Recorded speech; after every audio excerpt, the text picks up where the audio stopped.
함께 주의 이름 부르고 기도합니다. 주여,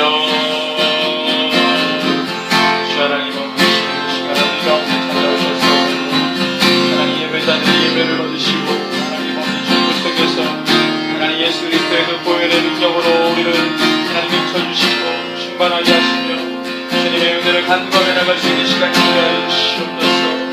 우리 가운데 세일을 행하여 주시고 주님의 은혜를 우리 가운데 강같이 쏟 떨어지는 목포수와 같이 쏟아부어 주시기를 간절히 원합니다. 그렇게 일하시는 주님을 찬양합니다. 우리 가운데 세일을 인도하시고 주도하시는 그 주님을 찬양합니다. 하나님 아버지 모든 천지 만물을 창조하시고 하나님 그 만물 위에 운행하시는 주님을 찬양합니다. 하나님 아버지 모든 것들을 지으시고 하나님 아버지 주의 영광 나타내게 하신 주님을 찬양합니다. 저희 예배가 하나님 아버지 주를 영원롭게 하며 우리의 모든 약함과 무리함이 예수 그리스도의 이름의 능력으로 하나님 아버지 깨끗하게 씻게 하고 하나님의 옷을 입고 승리의 옷을 입고 주님의 마음과 찬양하는 시간 되게 하여 주시옵소서. 내 말씀 앞에 우리의 머리를 조아리며 아버지 주님의 은혜를 간절히 구하며 나갑니다. 주님께서 우리를 한 사람 한 사람 만져주시고 하나님 아버지 주님의 상처난 것과 하나님 아버지 주님 그 모든 연약한 것들이 주님 안에서 치료되고 하나님 아버지 사랑하고 세상이 도니 아버지 그 시간이 되게 하여 주시옵소서. 이렇게 우리를 만지시고 주님께서 회복시키실 것을 기대합니다. 우리 가운데 함께하여 주시옵소서. 주님 은혜와 능력을 부어주시옵소서. 주님의 모든 것들을 주장하여 주시옵소서.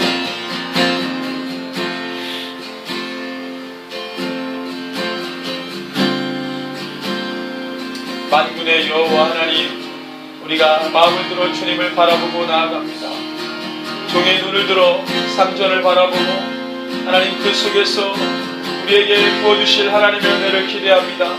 주여 우리를 만나주시고 우리 가운데 세일을 행하여 주시옵소서. 우리가 영원토록 주님을 찬양할 것입니다. 예배 가운데도 좌정하셔서 주님의 의의 옷을 입혀주시고 평강의 능력으로 우리 가운데 부어주시옵소서. 샬롬의 은혜가 우리 한 사람 한 사람에게 부어지기를 원합니다.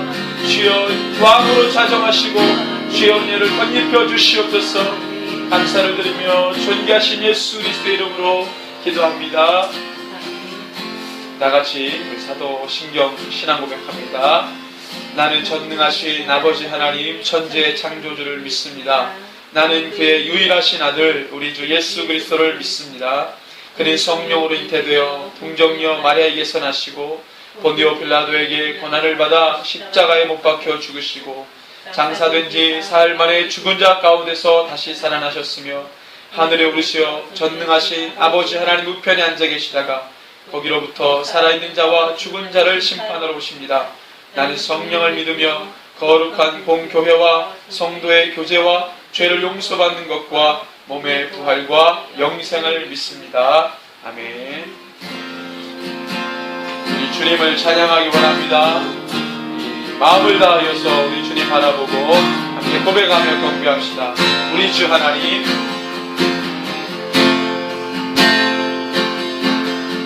우리 주 하나님,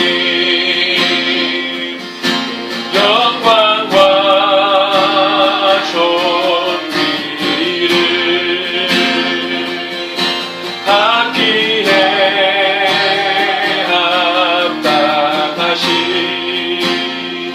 지금 여기 계신 하나님, 온 천지 만물을 지으시고 다스리는 권능과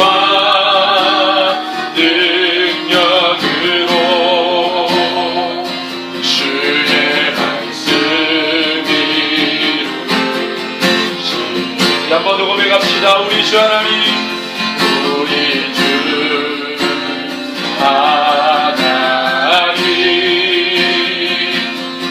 그 영광과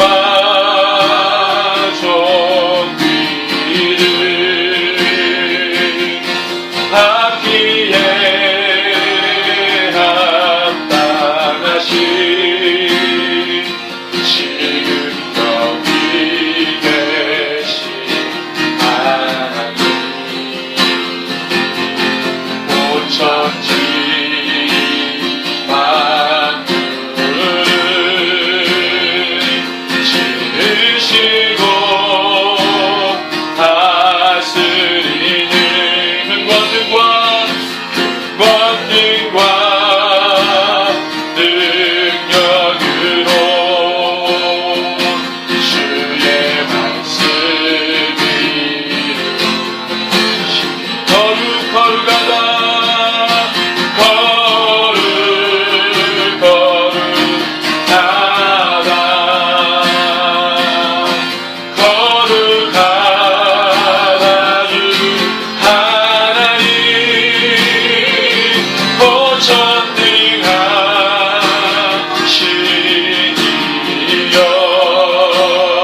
오셔서 다스리소서.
오셔서 다스리소서. 오셔서 다스리소서.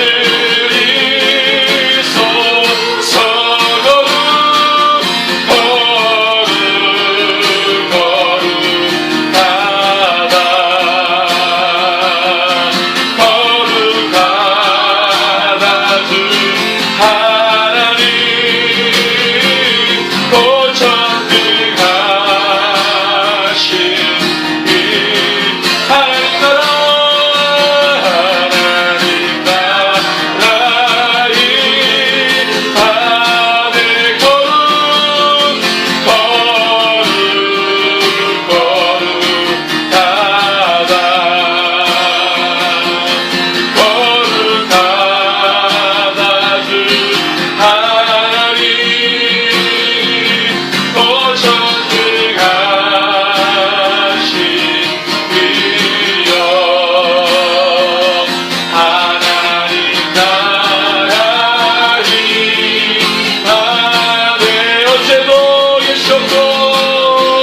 어제도 계셨고 오늘도 계시며 이제 곧 오실 우리 왕. 어제도 계셨고 오늘도 계시며 이제 곧 오실 우리 왕. 어제도 계셨고 오늘도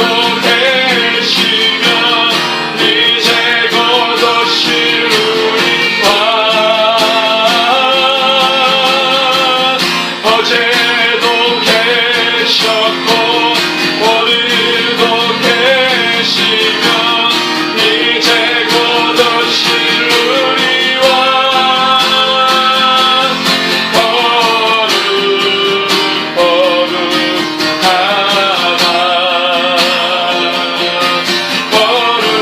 거룩하다 주 하나님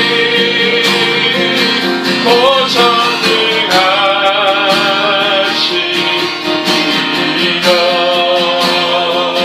하나님 나라의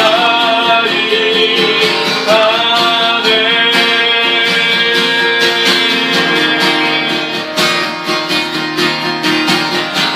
알파와 오메가 되신 우리 주님을 찬양합니다. 어제도 계셨고 오늘도 계시고 장차 오실 주님을 찬양합니다. 우리가 마라나타 다시 오실 주님을 기다립니다. 하나님 우리가 그 주님을 경배하오니 모든 만물을 그 말 아래 목적시키시고 완전한 창조를 이루신 주님을 찬양합니다. 우리 가운데 오셔서 하나님 우리의 생명도 다시 소속하시고 다시 일으켜 주시옵소서. 우리에게 생기를 불어넣어 주시옵소서.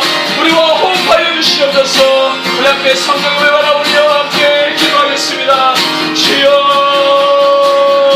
우리 가운데 주여 생기를 불어넣어 주시옵소서.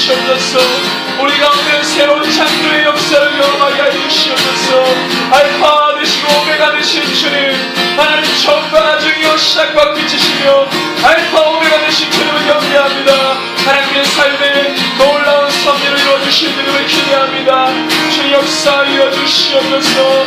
아버지 오늘 마라나타 주님을 찬양하며 다시 오실 주님을 기다립니다. 우리의 영이 다시 오실 주님을 기다립니다. 주 우리 가운데 기름 부어주시옵소서. 새 영을 불어주시옵소서.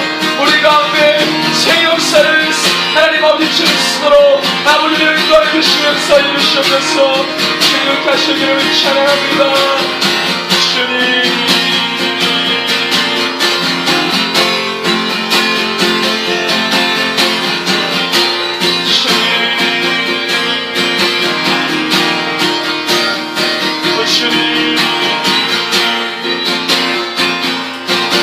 우리 마라나타 우리 함께 찬양합시다. 마라나타 마라나타 아멘 주 예수여 오시옵소서. 마라나타 마라나타 아멘 주 예수여 오시옵소서. 마라나타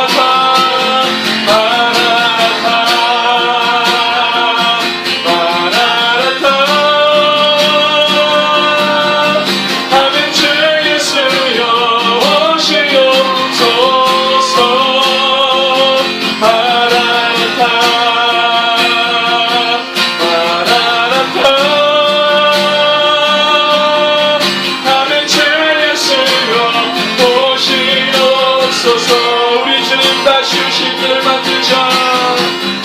우리 주님 다시 오실 길을 만들자. 십자가를 들고 땅끝까지 우린 가리라. 우리 주님 하늘 영광 땅 덮을 때 우리 땅 끝에서 주님 맞을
오실 날을 지혜롭게 준비하고 예배하는 하나님 아버지 주님 성도가 되기를 원합니다.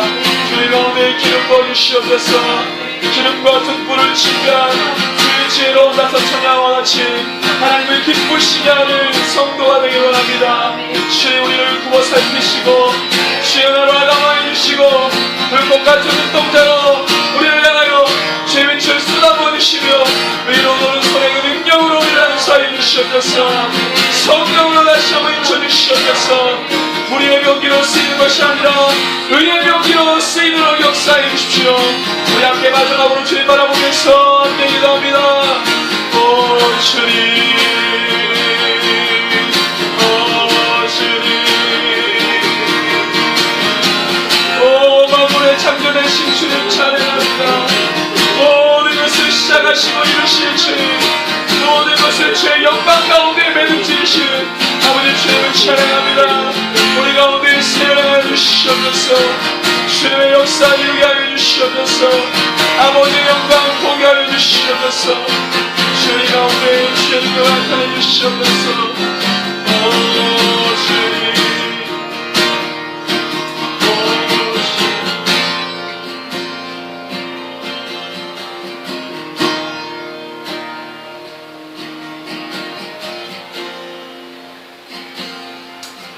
고맙고 감사하신 하나님 아버지, 주님의 은혜, 전에 전심을 온전하게 감사를 드립니다. 갑자기 주님, 온전하게 생명을 살아가시고, 갑자기 일곱째 날에 앞제를 주시고, 그저 주님을 기억하고 주님께 예배드리라고 말씀하십니다. 아버지 하나님, 이 땅에 오신 예수께서 아버지 그 십자가로 우리 모든 죄를 씻으시고 아버지 하나님 부활하시니라. 아버지 거룩한 죄 우리에게 허락하여 주시고 이 거룩한 죄를 아버지 하나님 주님을 기억하며 주님을 사모하며 아버지 하나님 예배를 드릴 수 있는 아버지 믿음을 주시는 주 아버지 하나님 시어 감사와 영광을 올려드립니다. 우리의 찬양을 받아주옵시고 우리의 예배를 아버지 하나님 주님께 분양하여 주시기를 아버지 하나님 참으로 드리고 원하옵나이다.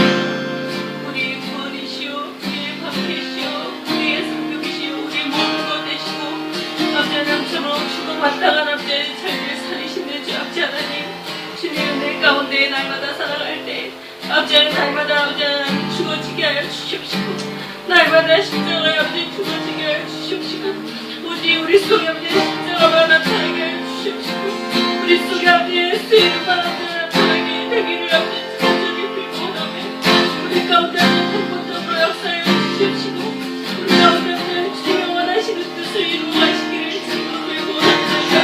우리가 더러운 주님을 감사합니다.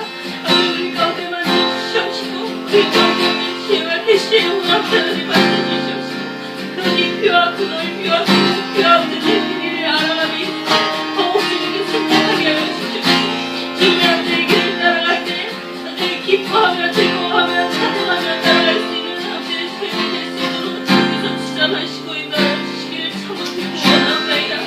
주 아버지 하나님, 특별히 아버지 하나님, 저희들 아버지 하나님 이 새벽에 주교회로 아버지 만나지게 하여 주시고 이곳에서 아버지 하나님 참으로 아버지 주님 대신 아버지 길이요 생명 되신 예수 이름으로 분명 예배드리게 하여 주신 내 주 아버지 하나님 감사를 드립니다. 아버지 하나님 이 재단을 기억하여 주시옵시고 그 교회를 기억하여 주시옵시고 주님께서 아버지 도리의 아버지 하나님 필요하여 아버지 하나님 세우신 교회의 요배 아버지 하나님 주님의 뜻이 이루어가기로 원하옵나이다. 아버지 하나님 우리의 필요한 아버지 모든 것을 아버지 공급하여 주시옵시고 아버지 우리의 기도를 아버지 응답하여 주시옵시고 우리 아버지 주님 가운데 주님의 영광을 주게 하여 주시옵시고 주님의 이름을 높여드리게 하여 주시옵시고 오늘 첫째 아버지 하나님 예수의 이름을 높여드리게 주님께서 함께해 주시기를 참으로 빌고 원합니다. 사람들마다 아버지 기억하여 주시옵시고 주님께서 기억하는 사람들 되게 하여 주시옵시고 내 정단의 어둠과 간등에 아버지 하나님 다들어본 존재에게 사로잡혀 아버지 하나님 변하지 못한 아버지를 이기고 계시니 아버지 하나님 참으로 믿음의 문을 일으키게 하여 주시옵시고 성령의 문을 아버지 하나님 참으로 일으키는 제자들 되게 하여 주시옵시고 우리 주님 기뻐하시는 아버지 하나님 참으로 제자 주님의 마음이 쏟는 주님께서 찾고 찾는 아버지 하나님 예배자들이 보여주는 아버지 제자들이 될 수 있도록 주님께서 함께 하여 주시옵시고 내 자들은 특별히 내 자들이 이 세대에 아버지 하나님 참으로 죽어가는 아버지 하나님 참으로 청년들과 아버지 하나님 사람들이 얼마나 많습니까?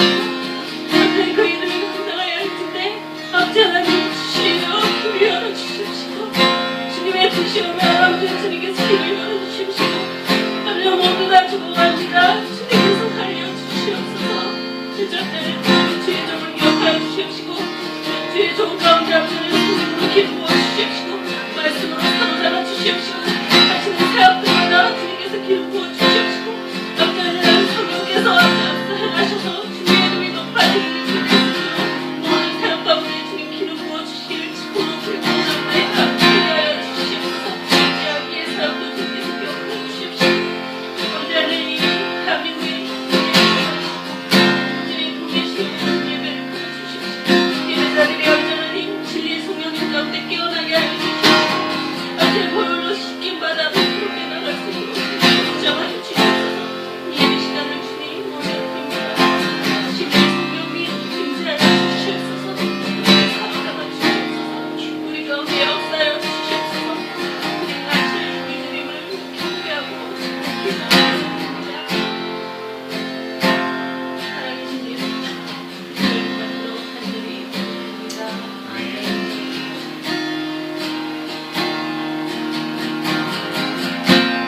우리 오늘 말씀 시편 148편입니다. 시편 148편 구약성경 900주.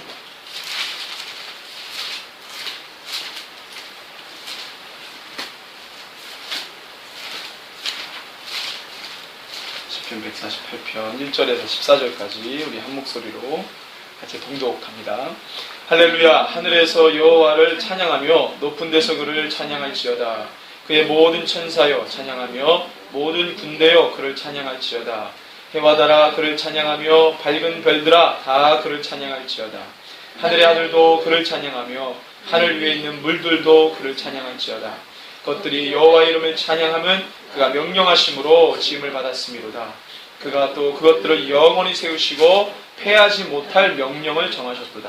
너희 용들과 바다여 땅에서 여호와를 찬양하라. 불과 우박과 눈과 안개와 그의 말씀을 따르는 광풍이며 산들과 모든 작은 산과 과수와 모든 백향목이며 짐승과 모든 가축과 기는 것과 나는 새며 세상의 왕들과 모든 백성들과 고관들과 땅의 모든 재판관들이며 총각과 처녀와 노인과 아이들아 여호와 이름을 찬양할지어다. 그의 이름이 홀로 높으시며 그의 영광이 땅과 하늘 위에 뛰어나심이로다. 그가 그의 백성의 뿔을 높이셨으니 그는 모든 성도 곧 그를 가까이 하는 백성 이스라엘 자손의 찬양받을 이시로다. 할렐루야. 아멘. 예, 오늘 시편 123번째 시간입니다. 알파와 오메가라는 주제로 하나님 말씀 증거합니다. 오늘 특별히 5절 6절을 중심으로 말씀을 좀 상고하려고 합니다. 자, 148편의 내용을 쭉 읽어보면 막 힘이 나시죠? 하나님을 막 찬양하니까. 그죠?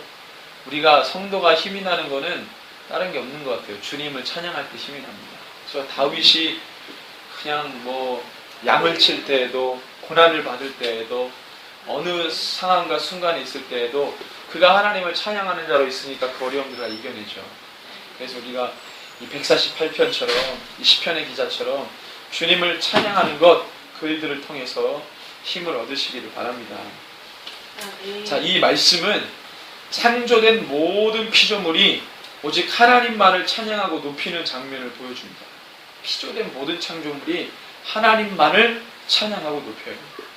성경은 모든 피조물이 천지를 진동시키며 오직 주님을 찬양하는 장면을 기록하는데 시편에서 주로 많이 기록하고 그 다음에 계시록에서 극적으로 보여줍니다. 그저 모든 삼라만상이 막 하나님 찬양해요. 시편에도 그게 다 기록되어 있고 계시록에 보면 막 극적으로 기록되어 있습니다. 시편과 계시록. 저는 그래서 오늘 이 말씀의 제목을 알파와 오메가라고 정했는데 의미가 있는 이 제목입니다. 자, 우리 주님은 시작이십니다. 시작. 우리 주님은 시작이 있어요. 스타트, 시작. 스타트는 비기닝. 모든 것의 시작이시고 근원이십니다. 우리 주님은 모든 시작이시고 근원이십니다. 그래서 우리가 이렇게 이 땅에서 존재하고 있는 이유가 바로 주님이 시작이시기 때문에 그렇습니다. 이걸 우리가 알아요. 그래서 인류는 참으로 오랫동안 자신들의 기원을 밝히기 위해서 노력을 많이 했습니다. 과학이 발달하기 전에는요, 뭘로? 철학이라고 하는 것으로 자신들의 시작을 마음껏 논했습니다. 자기네들이 가지고 있는 이 사고력으로 우리의 시작이 어떻게 됐냐, 우리의 기원이 어떻게 됐냐 엄청나게 많이 논했죠. 그 다음에 과학이 발달하기 시작하면서 철학으로 상상하고 논하고 말했던 것들이 어떻게 됩니까?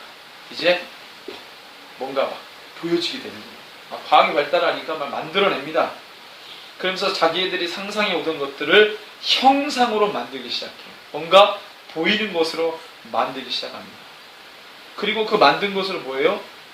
추측하고 그것들을 사실화하기 시작합니다. 뭔가 자기네들이 이럴 것이다 라고 생각했던 것을 과학의 기술로 그것을 검증하고 그래서 그것을 사실화하기 시작한 것입니다. 그것이 이제 인류의 역사예요. 그러니까 부단히 자기네들의 기원과 시작을 막 규명해내려고 엄청나게 노력했어요. 자기네들이 가지고 있는 최대한의 능력을 다 끄집어내가지고 잠재력을 다 끄집어내가지고 하여튼 5만 가지 얘기를 다 끄집어내서 자기들의 기원과 시작을 말합니다. 요즘에 뭐 얼토당토하는 뭐 외계인, 사이언톨로지라고 하는 종교가 있잖아요. 사이언톨로지 종교는 뭡니까? 신이 누구예요? 외계인이에요. 사이언톨로지의 대표적인 신자 누굽니까? 아주 유명한 그 할리우드 배우죠? 탐 크루즈. 탐 크루즈 아시잖아요? 제가 탐 크루즈 되게 좋아하거든요. 탐 크루즈의 영화 파인드 어웨이라는 영화를 보고 제가 아주 이 니콜 키드만하고 그전에 그때 부부였는데 그 영화 찍고 이제 결혼했죠. 파인드 어웨이라는 영화를 제가 한 10몇 번을 봤어요. 아주 너무 좋아요, 그 영화. 그 탐 크루즈가 사이언톨로지 신자예요. 얼마 전에 이제 이혼했는데 왜 이혼했냐? 사이언톨로지는 자녀 교육이 특별해요. 그래서 그거를 아내가 이해를 못했어요. 아내도 유명한 할리우드 배우죠. 자기 딸은 나는 딸을 평범하게 키우고 싶다. 그런데 탐 크루즈는 사이언톨로지식 교육을 강요했어요. 그래서 이혼을 했다는데 그 사이언톨로지의 신이 외계인이에요. 외계인이 와가지고 이 지구라는 곳에 씨를 뿌려가지고 인간이 태어났다. 이런 식으로 이제 갑니다. 얼마나 상상력이 풍부해요. 여러분들 요즘에 심심치 않게 아주 기밀 문서들이 폭로가 되면서 아주 재밌는 현상들이 일어납니다. 외계인은 사실 외계인이라고 하는 것은요 소설에서부터 시작했어요. 지금 외계인이 있다고 생각하는 사람들 많이 있는데 그것은 미국의 한 소설 작가에 의해서 시작이 됐습니다. 근데 그것이 대중을 사로잡는 심리전으로 정치인들이 사용했어요. 그래서 진짜로 어떤 사람들에게는 외계인이 있다라고 믿게끔 이렇게 발전이 된 거죠. 그렇지만 그렇지 않죠. 하여튼 여러 가지 많은 상상력을 동원해서 그것을 자기네들의 어떤 기원으로 삼고 그렇게 이제 이야기를 합니다. 근데 분명한 것은 뭡니까? 우리는 이 땅에서 시작한 존재들입니다. 우리를 그렇게 이곳에서 지으시고 이곳에서 하나님이 다스리셨습니다. 그게 바로 우리입니다. 우리의 존재는 하늘에서 떨어진 것도 아니고 땅에서 솟아난 것도 아니고 우리의 존재는 하나님이 당신의 형상과 모양대로 지으신 존재. 그 얼마나 잘나고 이쁘습니까? 그래서 외계인을 이렇게 상상력으로 만들어내는데 늘 있는 게 있어요. 그 이미지를 못 벗어납니다. 우리는 본 게 있습니까? 뭡니까? 어떤 외계인도 눈, 코, 입은 다 있어요. 눈, 코, 입은 코는 어떠하더라도 숨 쉬는 기관을 뭐 어디다 만들어 놔요. 옆구리에다 만들든지 머리에다 만들든지 만들어 놔요. 그 다음에 다 피가 있어. 각자 외계인들도 그 생명을 유지시키는 심장도 있고 다 있어요. 그런 이미지를 못 벗어나는 거예요. 우리는. 왜냐하면 우리의 형상과 모양을 누구의 모습으로 스캔했습니까? 하나님의 속성. 그러니까 그 속성을 스캔받은 우리는 그걸 한계를 못 뛰어넘어요. 아무리 상상력을 짜내도 거기서 거기입니다. 거기서 거기. 우리는 주님 안에서 못 벗어나는 존재라는 것을 반증하는 거죠. 우리의 상상력이 그래요. 그런 거 보면서 얼마나 재밌는지 몰라요. 영화들이 많이 나오잖아요. 그런 영화.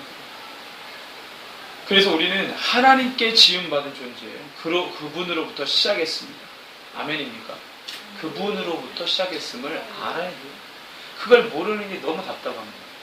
어떻게 그걸 모르지? 좀만 생각하면은 아는데. 때문에 우리의 시작도 모든 피조물들의 시작도 하나님이라는 것을 우리가 확실히 이해할 필요가 있습니다. 그래서 모든 만물의 근원이신 하나님을 높이는 것은 당연한 거죠. 우리의 근원이고 기원인데 그분을 높이고 그분의 행위를 찬양하는 것은 경배하는 것은 당연한 거죠. 자, 오늘 말씀은 창조주 하나님을 찬양하고 있죠. 두 가지 내용으로 볼 수 있는데 첫 번째 내용은 찬양의 내용은 창조주로서의 높임입니다. 그렇죠? 창조주로서의 높임. 5절인데 같이 한번 읽습니다. 그것들이 여호와의 이름을 찬양함은 그가 명령하심으로 지음을 받았음이로다. 그죠? 왜 찬양한다고 그러죠? 지음 받았으니까 찬양합니다. 그럼 뭐예요? 창조주로서의 높임을 높이는 거죠. 그렇죠? 그 다음에 두 번째 찬양의 내용은 뭡니까? 그의 섭리에 대한 것입니다. 6절이죠. 같이 읽습니다. 그가 또 그것들을 영원히 세우시고 패하지 못할 명령을 주님이 우리를 지으시고 그냥 간섭 안 하신 게 아니라 지으신 다음에 뭐예요? 세우시고 패하지 못할 명령을 정하셨다는 것이죠. 그러니까 태초의 창세기에 우리 가운데 선포하신 하나님 말씀은 영원토록 패하지 않을 하나님 말씀입니다. 그걸 정하셨다는 거예요. 섭리에 관한 것입니다. 그러니까 창조하시고 시작하시고 그리고 땡이 아니고 그 가운데 섭리하십니다. 그래서 우리는 시작하신 창조주 하나님을 찬양하고요. 섭리하시고 다스리시는 통치 하나님을 찬양합니다. 창조의 내용, 찬양의 내용이 두 가지입니다. 그래서 하나님에게서 중요한 것은 뭐냐면 지으신 것들에 대한 자기 계획 그리고 그에 따른 자기 계시입니다. 하나님이 우리를 지어놓고 자기를 드러내지 않으셨어요. 그러면 우리의 시작이 어떻게 됐냐? 알 길이 없어요. 너무 감사하게도 하나님이 우리를 만들어 놓으시고 자기를 계시하십니다. 우리를 만들어 놓으시고 우리 인생에 들어오셔서 섭리하세요. 관여하세요. 간섭하세요. 그러니까 우리가 주님을 아는 거죠. 주님이 그 후속 조치, 후속 행위가 없었다면 우리가 주님을 알 수가 없죠. 하나님은 역사적으로 계속해서 자기를 계시하시고 알리셨습니다. 여러 가지 사건과 상황들로, 환경들로 자기 자신을 보여주셨어요. 그래서 지으시고 만 것이 아니라 그분의 놀라운 계획이 어떻게 해요? 시작됐어요. 그래서 우리는 시작하셨다는 것과 함께 뭘 알아야 돼요? 섭리를 알아야 돼요. 그분은 시작과 동시에 섭리하셔요. 그렇죠? 지금 인생들의 이 혼란함의 원인은 무엇이라고 생각하십니까? 저는 볼 때 이 시작을 모르기 때문에 혼란하다고 생각합니다. 인생들이 자기 존재의 시작을 모르기 때문입니다. 시작을 모르면 그 다음을 몰라요. 어떻게 해야 될지를 몰라요. 발은 딱 뗐는데 어디서부터 출발했고 어디로 가는지를 모르면 그냥 그 위치에서 표류하는 겁니다. 그러면 공황 상태에 빠져요. 어디로 가야 되지? 내가 어디서부터 출발했다고 알면 내가 가는 방향도 정해질 텐데 어디서부터 출발했는지도 모르고 그 자리에 서 있고 나아가지 못하면 표류하는 거죠. 배가요 출항을 했어요. 내가 망망대를 가죠. 근데 어디서 출발했는지를 잊어버렸어요. 그러니까 가는 목적도 모호해진 거예요. 그러면 그렇게 1년, 10년, 20년 배가 바다에서 표류한다고 생각했죠. 그럼 유령선이죠, 유령선입니다. 목적이 없는 거예요. 제가 어떤 분이 제 카카오톡으로 목사님 은혜 나눌게요. 그리고 뭔가 영상을 보내왔어요. 근데 너무 좋더라고요. 뭐냐면 지금의 현재 세계 교회가 어떻게 평가되고 있느냐에 대한 영상이 있어요. 그래서 많은 사람들은 교회를 어떻게 생각하느냐? 세상이 원하는 교회, 지금의 신자들이 원하는 교회는 뭐냐? 바로 유람선과 같은 교회를 원하는 거예요. 유람선과 같은 교회. 유람선 어때요? 저 유람선에 얼마나 좋은 것들이 있냐. 저 유람선에 들어가면 나를 편안하게 해주고 안락하게 해주고 나를 재밌게 해주는 것들이 있느냐. 그런 도구들과 장치들과 또 환경들을 갖추고 있느냐. 그런 거를 본다는 거예요. 그게 유람선이죠. 내가 저곳에 가면 재미있을 수 있는 거예요. 사람들이 교회를 그렇게 찾는다는 거예요. 안락하고 편안하고. 교회는 그런 것이 아니죠. 교회는 뭐라고 했습니까? 교회는 나라 그랬어요. 교회는 어떤 장치가 아니고 데코가 아닙니다. 교회는 어떤 이 스트럭처가 아니에요. 교회는 그런 게 아닙니다. 교회는 뭐예요? 유기체예요. 생명입니다. 우리예요, 교회는. 내가 그렇게 교회를 평가하면 나 자신을 같이 절하는 겁니다. 내가 그 인생 되는 거예요. 내가 물질 만능주의의 가치관으로 교회를 그렇게 평가했다면 내가 물질적인 사람입니다. 아무리 영적인 사람이라 할지라도 그렇게 교회를 판단했다면 그 사람은 굉장히 물질적인 사람이죠. 많은 교인들이 교회를 유람선과 같이 보고 싶다는 거예요. 그런데 그 영상의 반전, 그러나, 그러고 딱 나옵니다. 그렇지만 하나님이 원하시는 교회의 이미지는 유람선이 아니라 군함이라고 말하고 있어요. 군함은 출발과 가야 되는 목적을 정확하게 알고 있습니다. 유람선은 그렇지 않죠. 띵까. 가지 않아도 돼요. 가다가 서도 돼요. 군함은 절대 쓰면 안 됩니다. 목적을 향해서 계속 전심전력 질주해야 되죠. 유람선을 가다가 쉬어도 돼요. 가다가 머물러도 돼. 야, 여기서 쉬자. 낚시나 하자. 여기서 즐기자. 가다가 쉬어요. 가다가 쉬어요. 그리고 아무 데로나 가면 되지. 바다로 가면 되지. 특별 어디로 가야 될 목적을 몰라도 돼요. 그건 유람선입니다. 근데 군함은 그렇지 않다는 거예요. 군함은 각자의 사명과 포지션과 위치를 정확하게 알아야 된다는 거예요. 그게 하나님이 원하시는 이 교회의 이미지라는 거예요. 여러분, 우리의 인생이 왜 표류하는지 아세요? 왜 사람들이 삶에 대해서 와 하고 자살하기도 하고 자기의 인생을 비관하고 낭망하는 줄 아십니까? 자기의 시작을 모르기 때문에 그렇습니다. 정확하게 그것을 알지 못하기 때문에 인생이 표류하는 것입니다. 그 안에서 두려움을 경험하는 겁니다. 어떻게 하지? 어떻게 하지? 예수님께서 만난 많은 사람들 가운데 정말로 인생에서는 보잘것없는 천민이고 사회적 약자고 소외된 사람들인데 그들은 한 가지 분명한 목적이 있어요. 내 문제를 해결받고 싶어하는 문제라는 거죠. 근데 누구를 통해서 해결받기 원했습니까?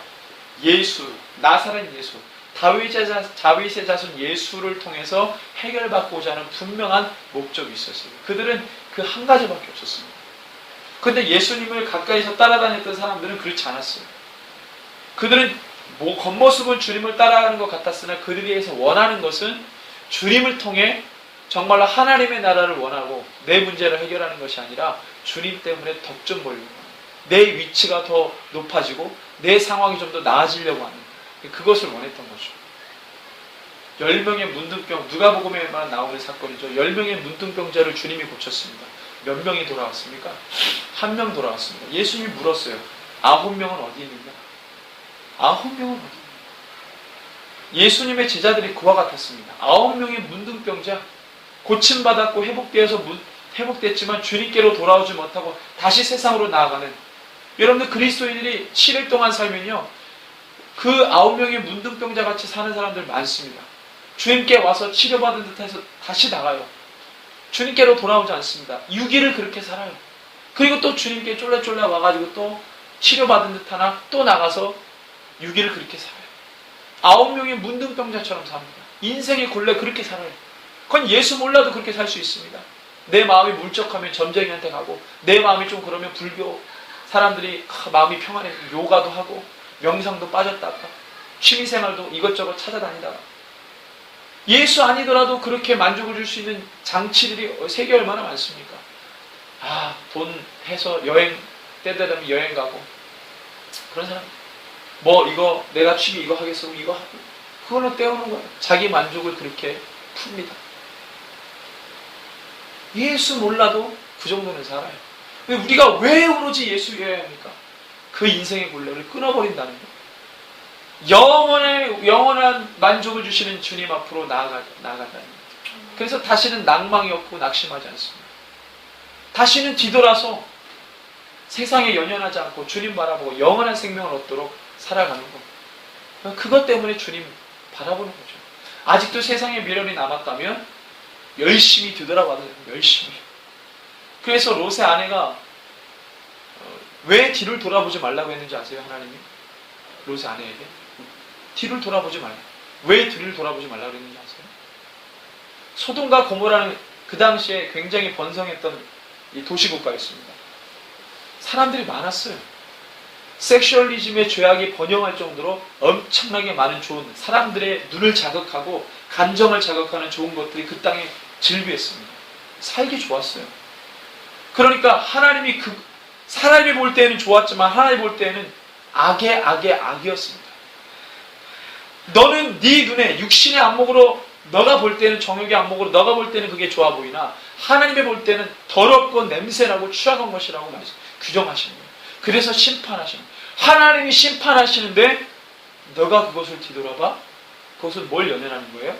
두고 온 너의 모든 재물과 재산, 그 땅에 더러운 정석 가운데 묶여있던 그 재물을 너가 밀어넣었다는 거예요.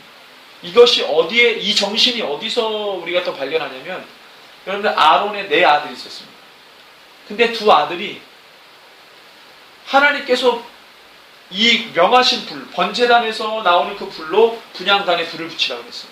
이거는 제사장에게 맡긴 일이었습니다. 미션이었어요. 그런데 이 4아들 중에 첫째, 둘째가 하나님의 그 명령을 어기죠. 그래서 어떻게 합니까? 다른 불로 이 분향단에다가 성소에 있는 분향단에다가 불을 붙였어요. 그러니까 하나님 어떻게 해요? 죽여버리죠. 근데 모세를 통해서 딱 아론에게 자기 첫째와 장자와 처자가 죽었단 말이에요. 응? 장자와 처자를 누가 죽였어요? 하나님이 불순종해서. 그랬더니 막 슬픔에 잠기려고 하고 있는데 하나님이 모세에게 뭐라 그랬어요? 야, 아론에게 가서 절대로 두 아들 죽은 거에 대해서 애곡하지 말라고 해요. 너가 아론이 두 아들 죽은 것에 대해서 애곡하면 하나님의 심판에 대해서 뭐한다? 저항하는 것으로 간주하겠다. 이렇게 말씀하셨어요. 대단한 얘기입니다. 롯의 아내가 소금기둥이 됐던 것은 바로 그거예요. 미련을 둔 거예요. 인생에서 왜 필요하다? 왜 사람들이 혼란해하고 갈팡질팡하고 앞뒤 모르고 좌우로 우로 치우치는 자기의 시작을 모르기 때문이었습니다. 그저 세상이 가져다 주는 거예요. 안식하고 편안함을 느끼고 안락을 느끼고 그렇죠? 그게 갖추어지면 등 따시고 배부르면 만사 땡이라고 자기의 사명도 잊어버립니다. 하나님은 그런 것들을 경계하시죠.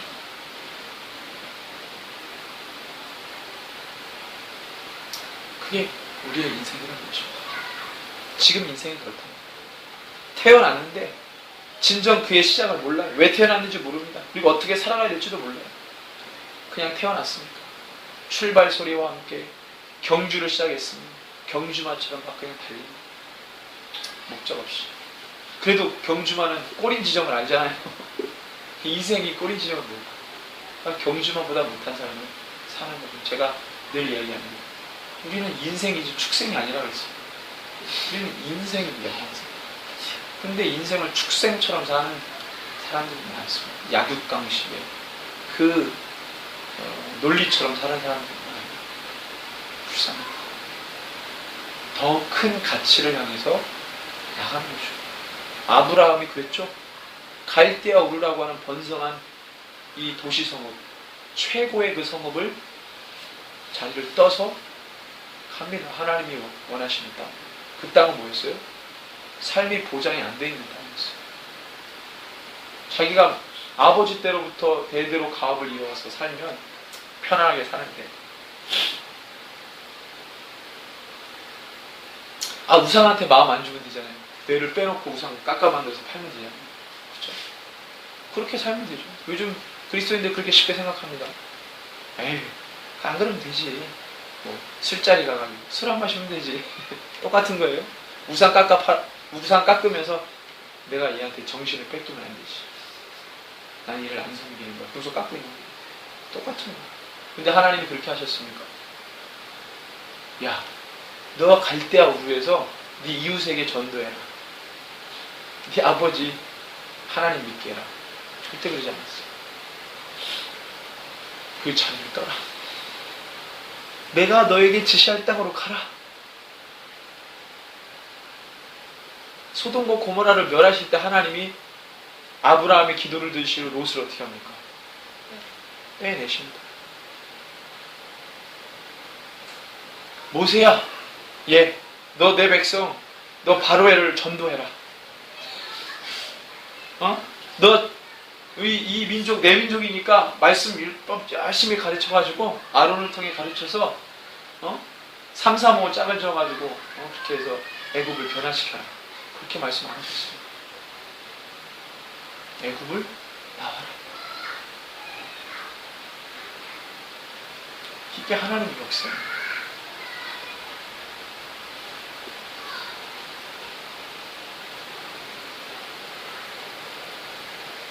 하나님의 형상과 모양대로 지음받은 인생을 우리가 사는 것이죠. 그래서 하나님의 모든 말씀이 우리 가운데 다 부어졌습니다. 창세기 1장 26절에서 28절을 선포하시잖아요. 기억하시죠? 그것이 우리에게 주신 최초의 명령입니다. 우리의 기억 속에는 다 있어야 돼요. 그것이 하나님 우리에게 주신 최초의 명령이었어요. 그냥 딱 만들어 놓고 끝이 아니라 뭘 주셨다고?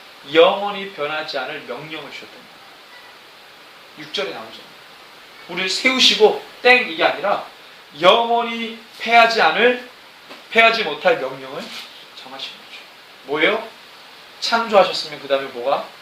섭리가 이루어지는 것이죠. 뭐 때문에? 주의 명령 때문에. 영원히 패하지 못할 주의 명령을 이루시기 위해 창조하시고 섭리하십니다.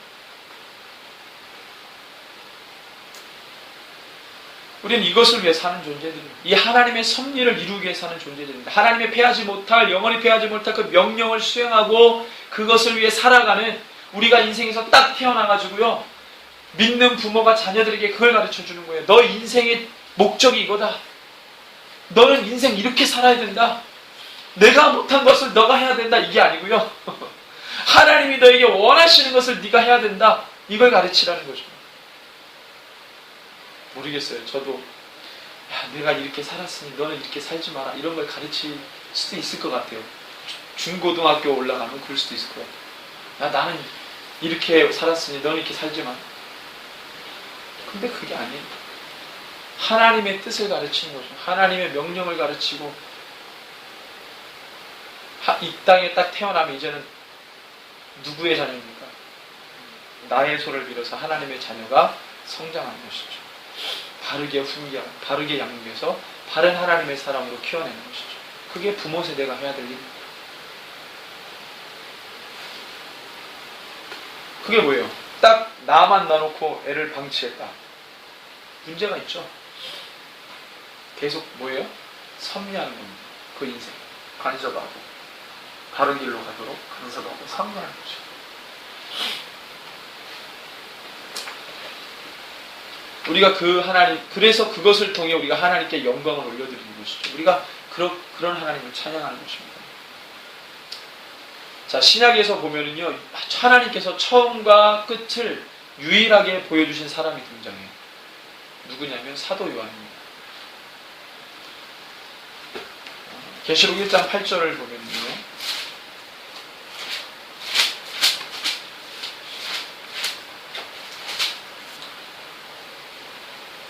주 하나님이 이르시되 나는 알파와 오메가라. 이제도 있고 전에도 있었고 장차 올 자요 전능한 자라 하시더라. 자, 이제도 있고 전에도 있고 장차 올 전능하신 주님을 사도 요한에게 보여주십니다. 모든 것을 보여주셨어요. 이게 바로 사도 요한입니다.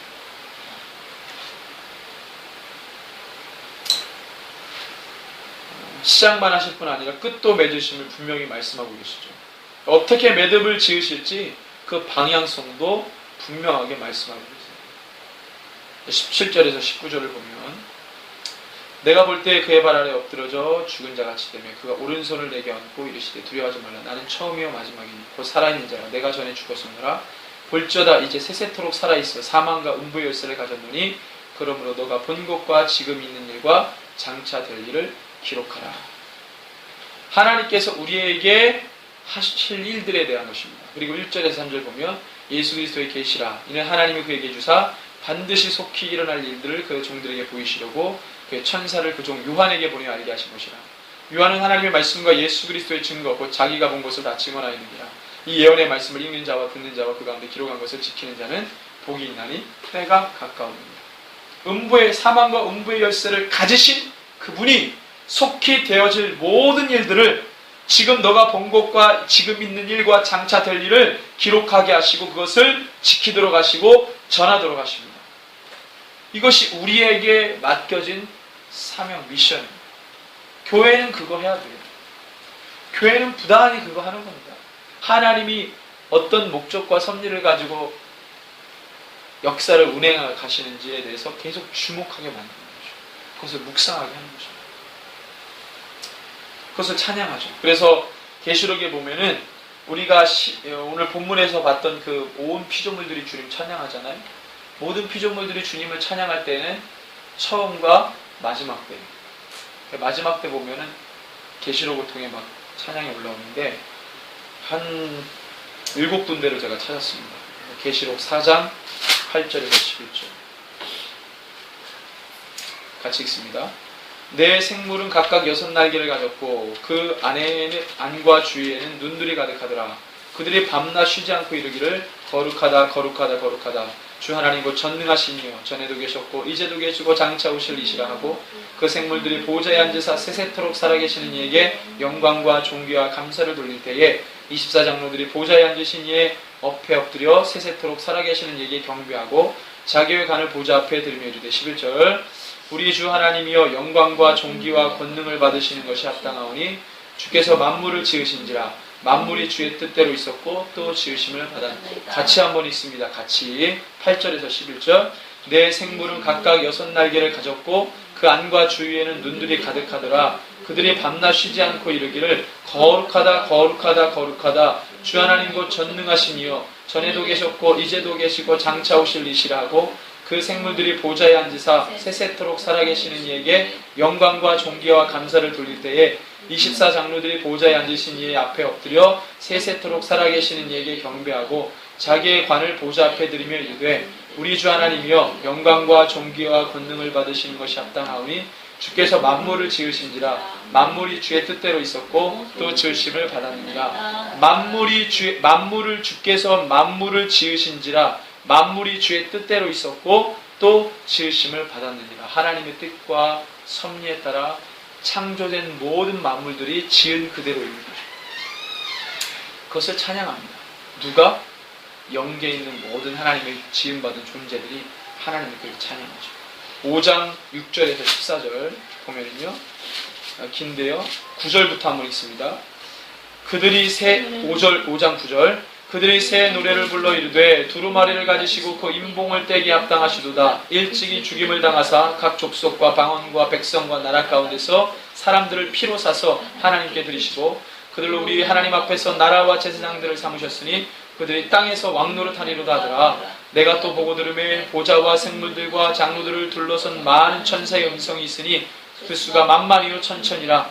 큰 음성으로 이르되 죽임을 당하신 어린 양은 능력과 부와 지혜와 힘과 존귀와 영광과 찬송을 받으시게 합당하도다 하더라.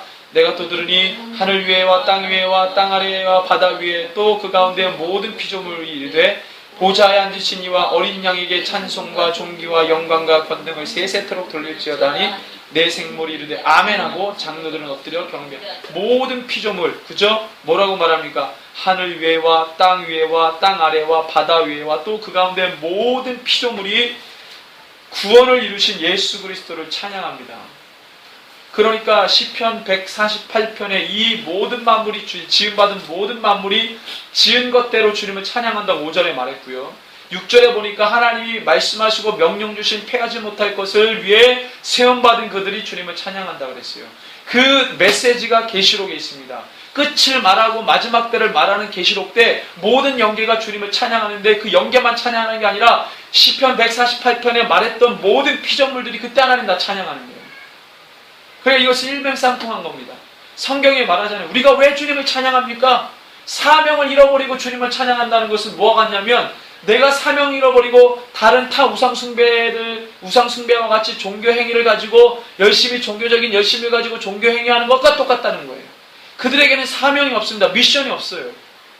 우상숭배하는 자들에게는 미션이 없습니다. 자기의 원대로 그냥 종교행위를 할 뿐이죠. 자기가 마음이 울적할 때는 찬양을 듣습니다. 찬양 드립니다. 그 찬양을 왜 하는지를 모르는 거예요. 그냥 마음 울적할 때 찬양하는 게 찬양이 아닙니다. 하나님이 행하신 일들을 높이는 거예요. 내 삶 가운데 구원을 이루시고 내 삶 가운데 이 공부한 삶에 위로하시는 하나님을 찬양하는 거지 내 마음 울적할 때 그냥 찬양 한번 듣고 그런 게 찬양이 아니다. 뭐 그럴 수도 있죠. 찬양의 능력이 있으니까 악신이 떠나가니까. 그렇지만 그걸로만 생각하는 사람들이 부지기수라는 거예요.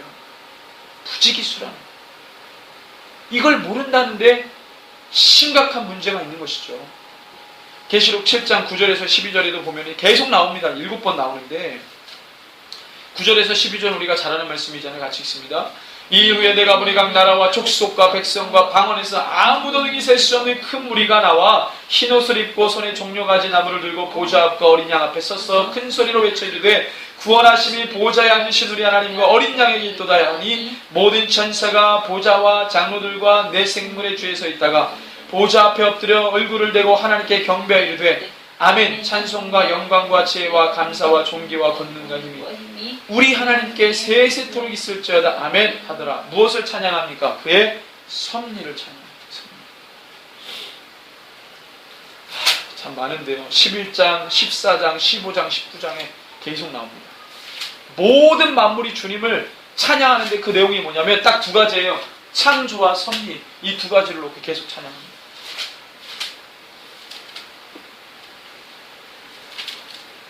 우리의 찬양은 그분이 하시는 모든 일에 있어서 행해져야 될 것입니다.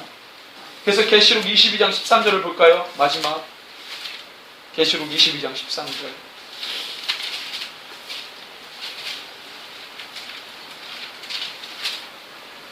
그래서 결론은 뭐냐? 계시록 22장 13절 같이 읽습니다. 나는 알파와 오메가요 처음과 마지막이요 시작과 마침이라. 아멘. 나는 알파와 오메가 처음과 마지막 시작과 끝 마침이라고 합니다.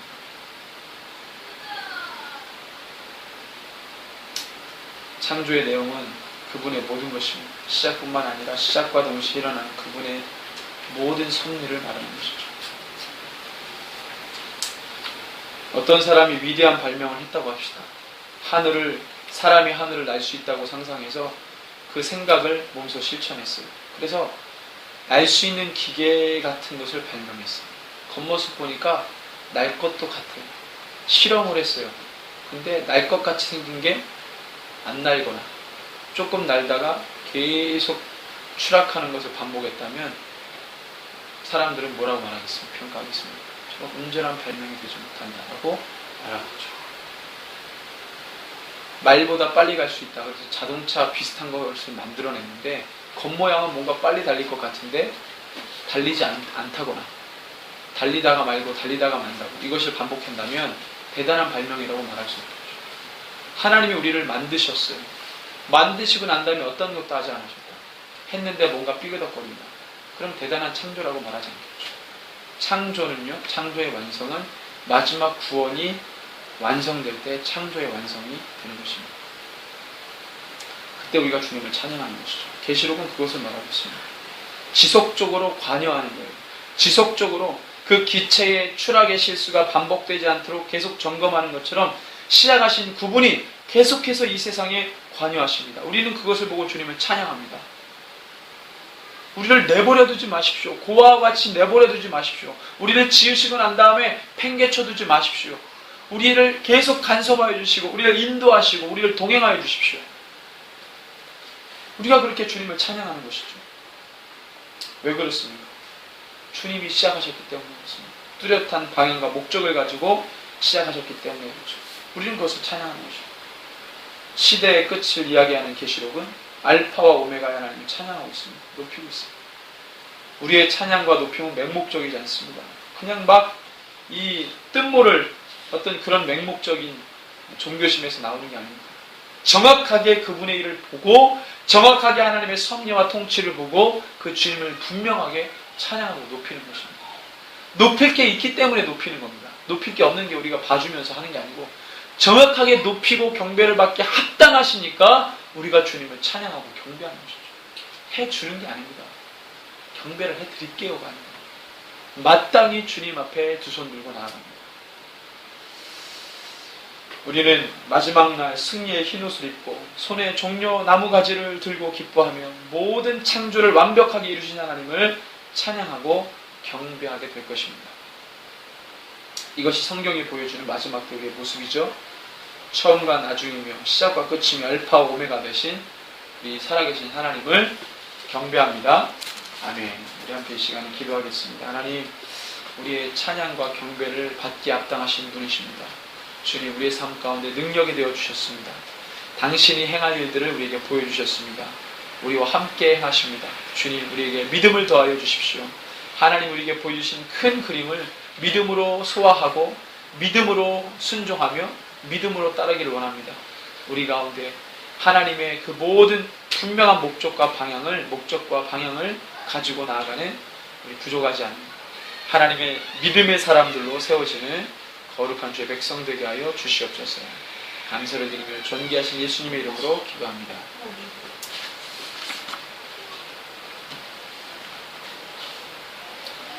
이 광고가 있으면 성령 강림은 14번째 주일입니다. 성령님과 동행하시는 기간이 되시길 바랍니다. 말씀학교 다시 개학하는데 일정을 구체적으로 잡도록 하겠습니다. 제가 오늘 저녁에 서울을 출타합니다. 갔다가 내일 옵니다. 그래서 새벽 예배는 가정에서 하시기 바랍니다. 기도 제목 있습니다. 기도 제목을 생각해 보시고 기도를 해주시기 바랍니다.